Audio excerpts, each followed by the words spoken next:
Okay, boys and girls, we are going to be talking about two suffixes this week, ER and EST. ER and EST, we're going to be adding them to base words. Now, ER and EST are added to adjectives. They help us compare.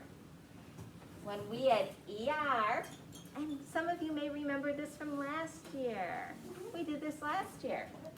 When we add ER to an adjective, we use it to compare two things.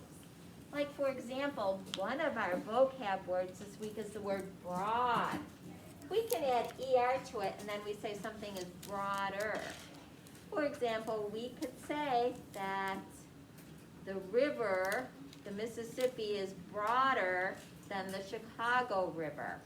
Whether that's true, I really don't know, but I'm just making it up. So we're just comparing two rivers, okay? Now if we add EST to the word broad, we can compare it to three or more things. We could say the Mississippi is the longest river in the United States. Then I'm comparing the Mississippi to all the rivers in the United States. Oh, I didn't use the word broad though, I used longest. That's okay. So when we add EST to something, we're comparing it to three or more things.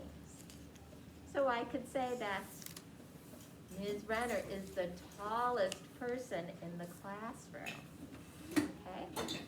So I'm comparing me to everyone in the classroom when I add EST to it. But could I say that I'm the tallest person in school? No. No. I'm not. But I'm the tallest person in our classroom. So I could say it then, because I'm comparing me to everyone in the classroom. To everyone in our classroom. But if I was comparing me to Ethan, I could say that I am taller than Ethan. I'm comparing two things. But if I'm comparing me in the class, then I could add EST to that adjective and compare more than two things. Now, sometimes boys and girls, oh, here's some more examples. We have sad plus ER, that means sadder, and that means more sad. And if we add EST to it, that's saddest, and you're the most sad. Okay? Late plus ER is later. Oh, and boys and girls, when a word ends in E, we drop that E before we add ER. So more late, later, latest. The latest, you're the most late. Latest. And we dropped the E before we added EST. So we have a spelling change. Oh, and look at the word happy. Happy ends in Y, boys and girls. We changed the Y to an I before we add ER. Happier. That's where you're more happy. And then we have happiest, where you're the most happy. The most happy. This indicates degrees of happiness here. The most happy, happiest. She's the happiest person in the world. The happiest person. Okay? So boys and girls. For some words, like here in the word sad, do you notice we doubled the final consonant? So when we have words with a consonant, vowel, consonant pattern, we double the final consonant. Consonant, vowel, consonant. We have to double it. Sad, sadder. If I had the word mad, it would be M-A-D-D-E-R. Like that.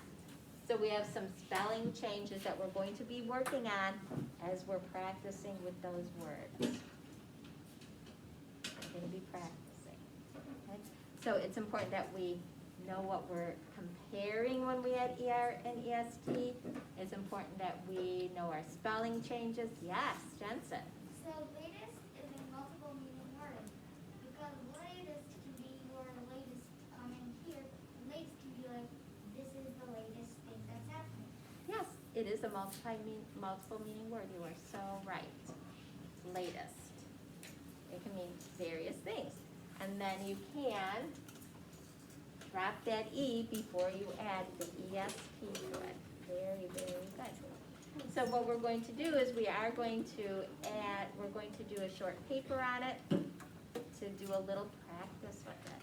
Okay, boys and girls? Yeah. Yes. Yeah.